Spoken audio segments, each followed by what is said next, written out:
नमस्कार, मैं डॉक्टर रजनीश कुमार आप सभी का एक बार फिर से हार्दिक स्वागत करता हूं। आज के वीडियो लेक्चर से हम एक नई शुरुआत करने जा रहे हैं, जो कि यूजीसी नेट पेपर 1 से संबंधित है। जैसा कि आप जानते हैं कि इस चैनल पर यूजीसी नेट पेपर 2 को ध्यान में रखते हुए हिंदी साहित्य से संबंधित चर्चाएं की जाती रही हैं, चाहे वो सब्जेक्टिव तौर पर हो, चाहे ऑब्जेक्टिव तौर पर। जो भी विद्यार्थी लंबे समय से इस चैनल से जुड़े होंगे, हिंदी साहित्य से संबंधित जो भी मैटर उनको मिले होंगे, उससे न सिर्फ उनका आत्मबल बढ़ा होगा, मनोबल बढ़ा होगा, बल्कि तैयारी को लेकर एक सुनिश्चितता भी आई होगी कि हम सही जगह पर अध्ययन कर रहे हैं। और अगर कदम से कदम मिलाकर हम आगे बढ़ते हैं, तो निश्चित तौर पर यूजीसी नेट के साथ अन्य हिंदी से रिलेटेड शिक्षक भर्तियों में सफलता हासिल कर सकते हैं। आप सभी के प्राय कमेंट्स आया करते थे कि यूजीसी नेट पेपर 1 को लेकर भी अगर चर्चा की जाती तो अच्छा रहता। तो उसी चीज़ को ध्यान में रखते हुए हमने भी यूजीसी नेट पेपर 1 के पिछले साल के क्वेश्चन पेपर को देखा और लगा कि कम से कम इतनी आपकी तैयारी करा दी जाए कि आप 30 से 35 क्वेश्चन परीक्षा में आराम से करने लायक हो जाए। तो इन्हीं सारी चीज़ों को ध्यान में रखते हुए हमने इस सीरीज की शुरुआत की हुई है और मैं इस उम्मीद से आप सभी से आग्रह करूंगा कि इस चैनल को सब्सक्राइब कीजिए, लाइक कीजिए और ज़्यादा से ज़्यादा कमेंट्स भी कीजिए, जिससे कि ये पता चले कि पेपर 1 क्या आपको पेपर 2 की तरह ही समझ में आ रहा है या फिर कुछ और भी इसमें सुधार की ज़रूरत है या फिर इसको और अच्छा करना है। तो हम यूनिट 10 से इसकी शुरुआत करने जा रहे हैं, जिसका टॉपिक है उच्च शिक्षा प्रणाली, यानी कि हायर एजुकेशन जो भी सिस्टम है उसके से रिलेटेड कैसे प्रश्न पूछे जाते हैं इस परीक्षा में, उस पर हम चर्चा करेंगे, जो कि पिछले साल के क्वेश्चन पेपर पर आधारित होगा। इसको प्रैक्टिस सेट 1 के रूप में आप देख सकते हैं। तो प्रश्नों पर हम बात करें उससे पहले हम देख लेते हैं कि यूनिट 10 में जो उच्च शिक्षा प्रणाली नाम से है, इसमें क्या क्या हमें पढ़ना है। तो आप देख रहे हैं कि पहला जो पॉइंट दिया गया है, उच्च अधिगम संस्थाएं और प्राचीन भारत में शिक्षा, यानी कि आपको इस यूनिट को पढ़ते हुए प्राचीन भारत में शिक्षा की क्या स्थिति थी और उस समय कौन कौन सी संस्थाएं थी उनके बारे में पढ़ना है। यहाँ पर एक शब्द आया हुआ है अधिगम। पेपर 1 के साथ जो सबसे बड़ी समस्या ये होती है कि इसमें जो भी शब्द है उनके अर्थ कई बार क्लियर नहीं हो पाते हैं और दिक्कत होने लगती है। तो अधिगम का सामान्य अर्थ आपको लगाना है कि किसी भी विषय के बारे में जानना या फिर ज्ञान रखना, ठीक है, इसी से जुड़ा हुआ ये शब्द है। और एक शब्द और जोड़ सकते हैं, सीखना से भी इसका अर्थ लगाया जाता है, यानी कि प्राचीन भारत में शिक्षा को लेकर किस तरीके से काम किए गए थे, कौन कौन काम किए गए थे, उन पर हम बातचीत करेंगे। दूसरा जो पॉइंट है, स्वतंत्रता के बाद भारत में उच्च अधिगम और शोध का उद्भव, यानी आजादी के बाद सन 1947 के बाद भारत में उच्च अधिगम और शोध का उद्भव, यानी कि हायर एजुकेशन के साथ साथ रिसर्च को लेकर क्या क्या चीजें की गई हैं, कैसे इसका विकास हुआ है, उसके बारे में हम चर्चा करेंगे। साथ में तीसरा जो पॉइंट आप देख रहे हैं कि भारत में प्राच्य, पारंपरिक और गैर पारंपरिक अधिगम कार्यक्रम। अक्सर आप देखेंगे कि शिक्षा के क्षेत्र में ये तीनों पॉइंट काफी महत्वपूर्ण है कि प्राचीन शिक्षा, पारंपरिक शिक्षा या फिर गैर पारंपरिक शिक्षा, इसके से संबंधित जो भी कार्यक्रम है, जो प्रोग्राम है, उसको लेकर बात करेंगे कि प्राचीन भारत में किस तरीके से शिक्षाओं के कार्यक्रम चलाए जा रहे थे, पारंपरिक शिक्षाएं क्या होती हैं, गैर पारंपरिक शिक्षाएं क्या हैं, उनके ऊपर चर्चा करेंगे। तीसरा पॉइंट हो गया। चौथा पॉइंट है व्यावसायिक, तकनीकी और कौशल आधारित शिक्षा, जो कि वर्तमान समय में इसका काफी इंपॉर्टेंट रोल है, ठीक है। व्यावसायिक मतलब कि प्रोफेशनल तरीके का, फिर इसके बाद तकनीकी, टेक्निकल एजुकेशन, कौशल, स्किल पर आधारित। अक्सर इस चीज पर वर्तमान समय में जोर दिया जाता है कि शिक्षा ऐसी होनी चाहिए जो कि तकनीकी तौर पर हो, व्यावसायिक रूप में हो या फिर स्किल पर आधारित हो। तो इसके ऊपर भी हम चर्चा करेंगे। साथ में जो पांचवा पॉइंट है कि मूल्य शिक्षा और पर्यावरण परक शिक्षा। वैसे तो हम शिक्षा ग्रहण करते हैं, पहली जो हमारी प्राथमिकता होती है कि हम किसी न किसी नौकरी में आ जाए, लेकिन सिलेबस में जो दिया गया है कि शिक्षा ग्रहण करने के बाद आपके अंदर कौन सा मूल्य विकसित हो रहा है, ठीक है, उससे रिलेटेड हमें बातचीत करना है। साथ में पर्यावरण के प्रति जो भी जागरूकता है या फिर एजुकेशन के माध्यम से पर्यावरण के संदर्भ में जो भी शिक्षा दी जाती है उसके ऊपर बात करेंगे। अक्सर आपने देखा होगा कि हर महाविद्यालय विश्वविद्यालय के अंतर्गत बीए या एमए के पाठ्यक्रम में पर्यावरण से रिलेटेड एक कंपलसरी पेपर होता है। यूं ही ये पेपर नहीं है, बल्कि इसका कोई न कोई उद्देश्य है। उन्हीं उद्देश्यों को आपको यहाँ पर देखना है। और आखिरी जो पॉइंट है, नीतियां, सुशासन, राजनीति और प्रशासन। तो इसमें हम शिक्षा से जुड़ी हुई जो भी सरकार द्वारा नीतियां बनाई गई हैं उनके ऊपर बात करेंगे। शिक्षा के माध्यम से किस तरीके से सुशासन विकसित हुआ उसके ऊपर बात करेंगे। राजनीति और प्रशासन में क्या शिक्षा का योगदान रहा है। तो इन सभी बिंदुओं पर चर्चा की जा सकती है, अभ्यास प्रश्न किए जा सकते हैं। तो आप देख रहे हैं कि यूनिट 10 के अंतर्गत कुल 6 पॉइंट हैं। ठीक है, 6 पॉइंट हैं। तो अगर हम हर पॉइंट से 10-10 प्रश्न तैयार कर लें, वो भी पिछले साल के क्वेश्चन पेपर पर आधारित हों, तो मानकर चलिए कि ये यूनिट हमारी लगभग तैयार हो गई है। तो उसकी शुरुआत हम आज करने जा रहे हैं, जिसमें कि आप देखेंगे कि पहली इस इकाई के अंतर्गत जो पहला बिंदु है उससे रिलेटेड कुछ प्रश्न होंगे। एक चीज और आप देख रहे हैं कि इसी में टिप्पणी दी गई है कि प्रत्येक यूनिट से 2-2 अंकों वाले 5 प्रश्न तैयार किए जाएंगे।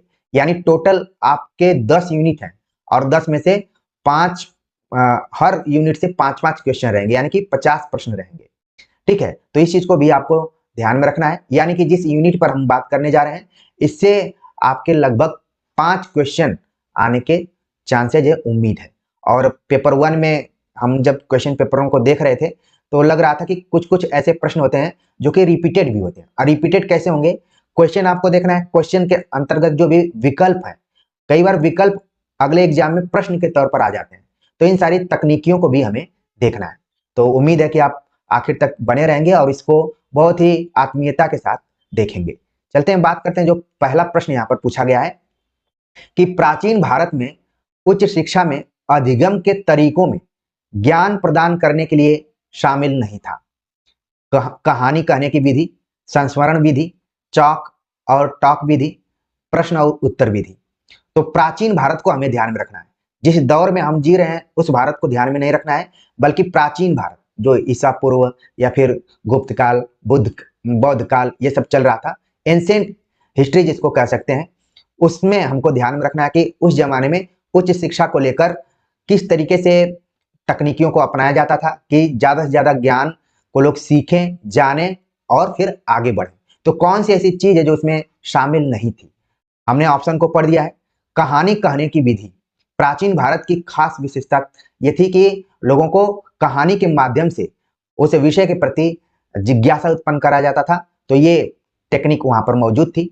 संस्मरण विधि, संस्मरण विधि मतलब पूर्व स्मृतियों के आधार पर किसी को कोई चीज बताना, वो भी ज्ञान का एक हिस्सा होता है। चॉक और टॉक विधि, ये देखिए प्राचीन भारत में नहीं अपनाया जाता था। उस जमाने में तो चाक और टॉक विधि दोनों का अभाव था। ठीक है, तो ये ऑप्शन यहाँ पर क्या हो गया, शामिल नहीं है के अंतर्गत है। यानी कि इसका जो सही जवाब हो गया ऑप्शन तीसरा है। प्राचीन भारत में आप देखेंगे कि प्रश्न और उत्तर विधि था। आप कई ऐसी किताबों को पढ़ेंगे जिसमें कि संवाद पर आधारित है कि एक व्यक्ति प्रश्न पूछता है, दूसरा व्यक्ति उसका उत्तर देता है। ठीक है, तो यहां पर देखिए इस प्रश्न का सही जवाब हो गया है ऑप्शन तीसरा कि चाक और टॉक विधि। टॉक विधि मतलब जैसे आज हम बातचीत कर रहे हैं और आप सभी कमेंट्स कर देते हैं, या फिर जो गूगल मीट जो भी प्लेटफॉर्म है या फिर अन्य ऑनलाइन प्लेटफॉर्म है, तो उसके अंतर्गत आ जाएगा। तो प्राचीन भारत में ये तो था ही नहीं। तो इसके साथ इसका जो सही जवाब हो गया ऑप्शन तीसरा। लेकिन आगे के लिए इन सभी तीनों को आप जरूर ध्यान में रखें कि प्राचीन भारत में कहानी कहने की विधि को ध्यान में रखा जाता था, संस्मरण विधि को ध्यान में रखा जाता था, प्रश्न और उत्तर विधि को भी ध्यान में रखा जाता था। और जब आप इस चैनल से जुड़े हुए हैं तो कई बार आपने देखा होगा कि मैं भी इन दोनों विधियों को अपनाने की कोशिश करता हूं। जब कई बार हम मौखिक रूप से वीडियो के रूप में आपके सामने नहीं आ पाते हैं तो टेलीग्राम चैनल में या फिर YT कम्युनिटी सेक्शन में कुछ कहानियां लिखते हैं, कुछ संस्मरण लिखते हैं। तो इसका मतलब ये नहीं है कि हम अपने को बहुत बड़ा लेखक बताने की कोशिश करते हैं, बल्कि हमारी एक तकनीक है कि जिन चीजों को आप देख रहे हैं, सुन रहे हैं, उनको जब आप पढ़ेंगे तो आपके मन, मस्तिष्क और दिलो दिमाग दोनों पर अलग प्रभाव उसका पड़ेगा और आप लोगों ने इस चीज को महसूस भी किया होगा। तो पहला प्रश्न का उत्तर कैसे आपको खोजना है आपने देख लिया। अगला प्रश्न है कि सूची 1 को सूची 2 से सुमेलित कीजिए। सूची 1 में तक्षशिला, उज्जैन, विक्रमशिला, मानेखेट विश्वविद्यालयों का नाम दिया गया है और सूची 2 में उन विश्वविद्यालयों में जो भी शिक्षा दी जाती थी उनके बारे में बात की गई। तांत्रिक शिक्षा, द्वैत विचारधारा, चिकित्सा, खगोल शास्त्र। जैसा कि आप जानते हैं कि ये सभी विश्वविद्यालय प्राचीन भारत के विश्वविद्यालय रहे, लेकिन अब ये सब अलग अलग देशों में है। जो भी तक्षशिला है वो पाकिस्तान में है, उज्जैन मध्य प्रदेश में, विक्रमशिला विश्वविद्यालय बिहार में है, मानेखेट कर्नाटक में है। ठीक है, तो एक जमाना था कि तक्षशिला, नालंदा और विक्रमशिला विश्वविद्यालय वैसे विश्वविद्यालय थे जैसे वर्तमान समय में जेएनयू, बीएचयू, डीयू, इलाहाबाद विश्वविद्यालय। उस जमाने के विश्वविद्यालयों में ऐसी मान्यता है कि जो भी एंट्रेंस लेना चाहता था, प्रवेश लेना चाहता था, एडमिशन लेना चाहता था, उसको द्वारपाल ही उससे सवाल पूछकर एंट्री दे देते थे। यानी कि द्वारपाल जो गेट कीपर है उस जमाने में काफी वो भी पढ़े लिखे होते थे। ऐसा आपने सुना भी होगा और कुछ किताबों में पढ़ा भी होगा। तो आखिरकार इन विश्वविद्यालयों में पढ़ाया क्या जाता था? तो आप देख रहे हैं कि तक्षशिला विश्वविद्यालय जो कि उस जमाने में चिकित्सा के लिए जाना जाता था।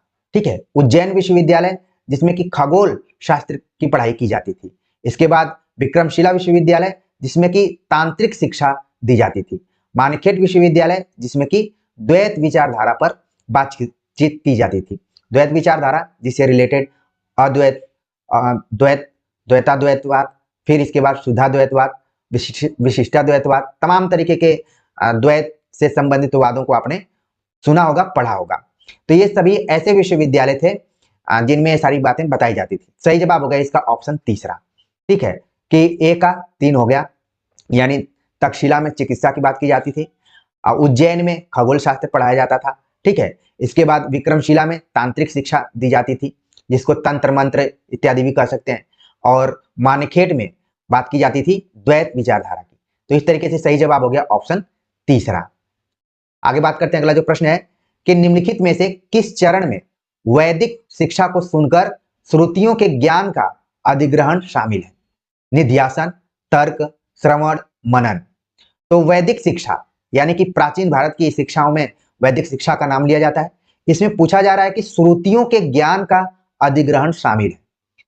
श्रुति शब्द आपने सुना होगा और कई जन श्रुतियां भी प्राय इतिहास में देखने को मिलती हैं। तो इसमें हमें बताना है कि श्रुतियों का संबंध किससे रहा है। तो जो भी ऑप्शन दिए गए, इस ऑप्शन में सही जवाब है ऑप्शन तीसरा, श्रवण। श्रवण का मतलब होता है सुनना, और सुनने से ही बना हुआ है श्रुति। तो वैदिक शिक्षा को अक्सर हम सुनकर शिक्षा को ग्रहण करते थे। उस जमाने में लिखने का प्रचलन बहुत कम था, इस तरीके से ऑडियो वीडियो की तो बात ही नहीं की जा सकती, सुनने पर ज्यादा जोर दिया जाता था। ठीक है, तो सही जवाब हो गया ऑप्शन तीसरा। अगला प्रश्न है कि उस अवधि का चयन कीजिए जिसमें भारत उच्च शिक्षा का केंद्र बना। हमें उस समय को बताना है जिस समय भारत उच्च शिक्षा का केंद्र बना हुआ था। ऑप्शन दिया गया गुप्त काल, बुद्ध काल, मुगल काल, ब्रिटिश काल। क्योंकि ये प्राचीन भारत से रिलेटेड यहाँ पर बातचीत हो रही है, तो इसका जो आप देख रहे हैं कि मुगल काल और ब्रिटिश काल तो पहले इसमें से कट हो जाएंगे। अब मुकाबला गुप्त काल और बुद्ध काल के अंतर्गत है। तो सही जवाब इसका ऑप्शन पहला कि गुप्त काल में भारत उच्च शिक्षा का केंद्र बना हुआ था। और आप देखेंगे कि बहुत सारे जो मशहूर साहित्यकार हुए उनका भी संबंध गुप्त काल से भी था, और इसको स्वर्ण काल के नाम से भी जाना जाता है। तो इस तरीके से आप देख रहे हैं कि उच्च शिक्षा में गुप्त काल का भी काफी रोल रहा है। अगला प्रश्न है कि प्राचीन शिक्षा में शिक्षकों ने शिक्षा में कुछ मनोवैज्ञानिक सिद्धांतों, विशेष रूप से प्राक विद्यालय जिसको कि प्री स्कूल भी कहा जा सकता है, के छोटे बच्चों से किशोरावस्था तक के बच्चे के लिए लागू किया गया। उन्होंने की भूमिका को पहचाना। आप देखिए प्रश्न लंबा सा है और इसकी जो शब्दावली वो भी एक बार पढ़ने में नहीं समझ में आएगी।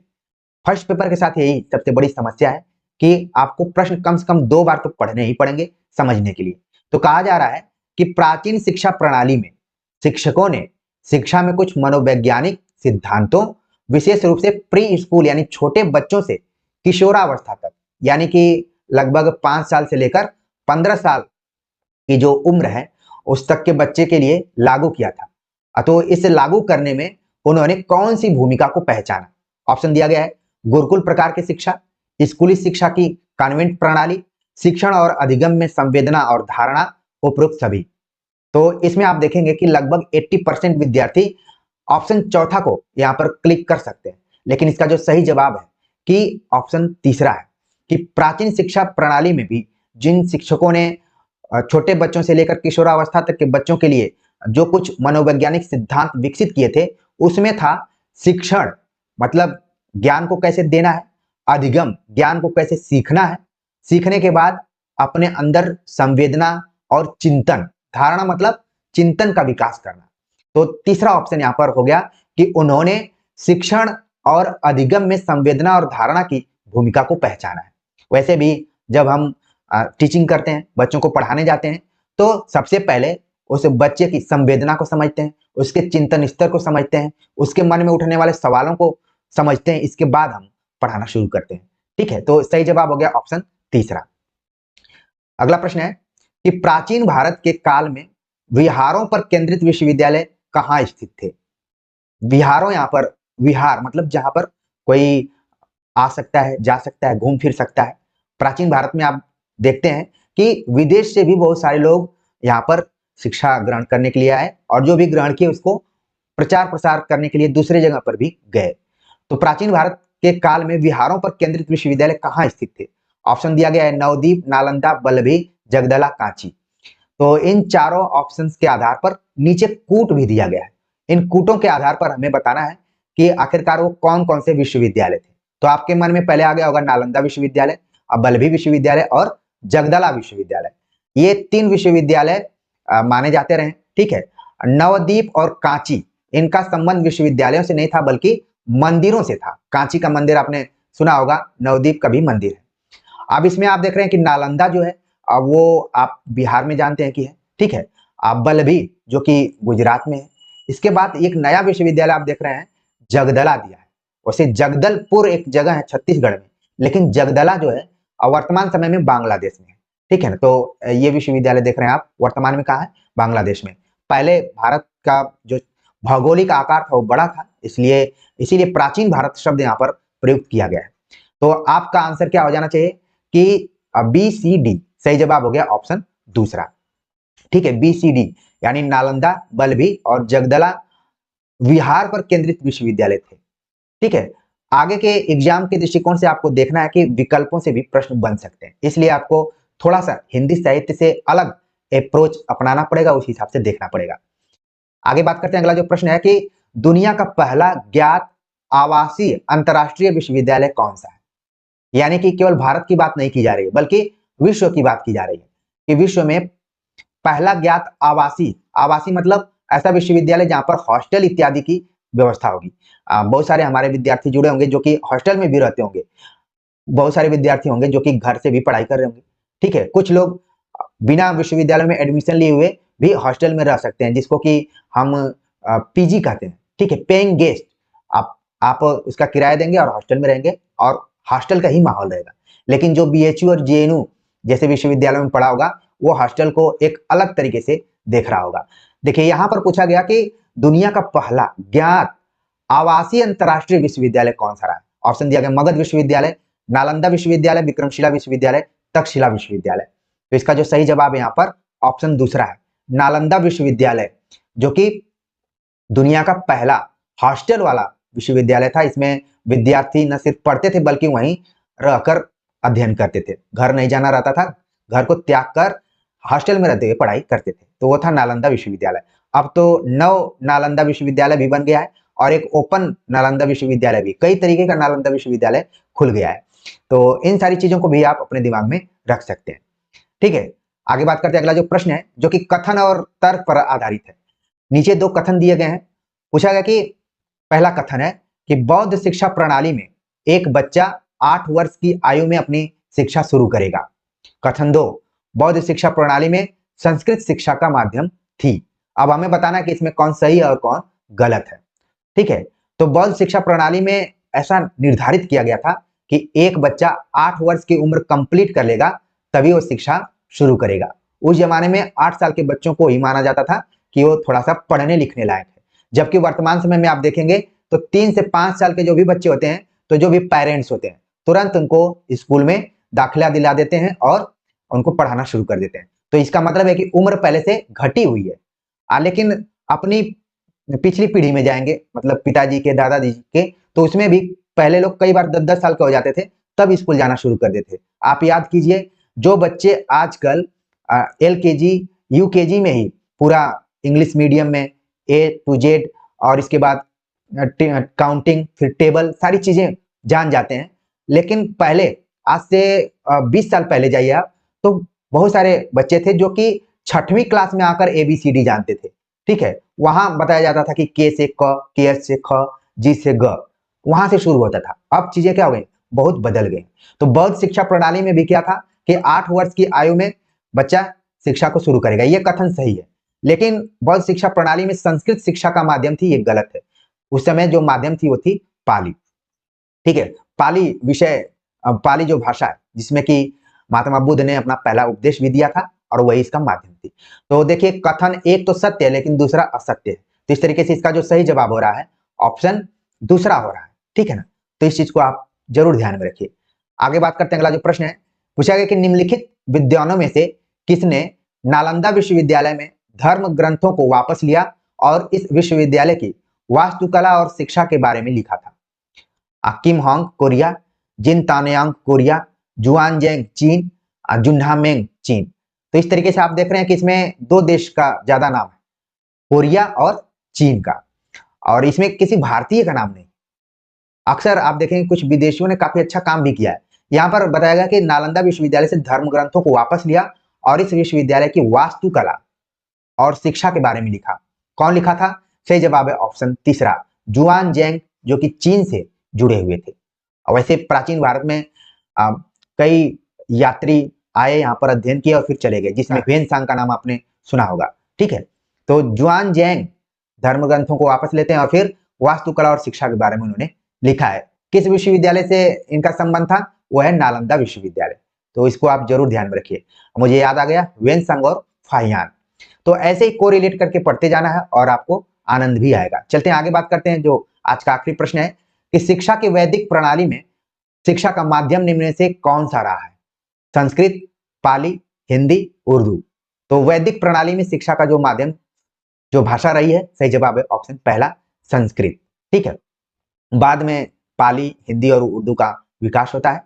तो इस तरीके से हमने उच्च शिक्षा प्रणाली के अंतर्गत जो पहला पॉइंट है उससे रिलेटेड पिछले साल के क्वेश्चन पेपर में जो भी प्रश्न आए हुए थे उनके ऊपर बातचीत किया है। और इस सीरीज के माध्यम से मेरी कोशिश है कि आपको फर्स्ट पेपर में थोड़ा सा इंटरेस्ट जगे और उसके हिसाब से आप अपनी तैयारी को आगे बढ़ाएं।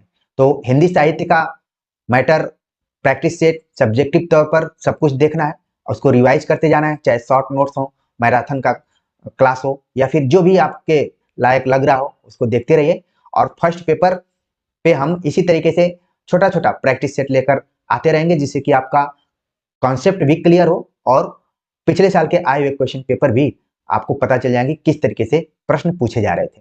तो हमारी कोशिश है कि पेपर 1 और पेपर 2 दोनों को समानांतर हम लेकर चलेंगे, लेकिन उसके साथ ही साथ आप लोगों को भी मनोबल बढ़ाने के लिए इस चैनल को ज्यादा से ज्यादा सब्सक्राइब करना है, लाइक करना है, और कमेंट्स के लिए तो कोई प्रतिबंध ही नहीं है। 10 बार कमेंट करना है तो 10 बार कीजिए, क्योंकि ये टॉक विधि पर आधारित प्लेटफॉर्म है। हम एक दूसरे से बातचीत भी कर सकते हैं और जरूरत पड़ेगी तो हम गूगल मीट से भी आप सभी से बातचीत कर सकते हैं, लेकिन आपके सपोर्ट की जरूरत है। बिना सपोर्ट के यहाँ पर उत्साह की जगह पे हतोत्साहित कई बार होना पड़ता है। लेकिन मुझे पूरी उम्मीद है कि जो भी विद्यार्थी यहाँ पर जुड़े हुए हैं और वो निश्चित तौर पर मेरी बातों को गंभीरता से ले रहे होंगे और इस चैनल का प्रचार प्रसार भी करेंगे। तो मिलते हैं नए टॉपिक के साथ, तब तक के लिए नमस्कार।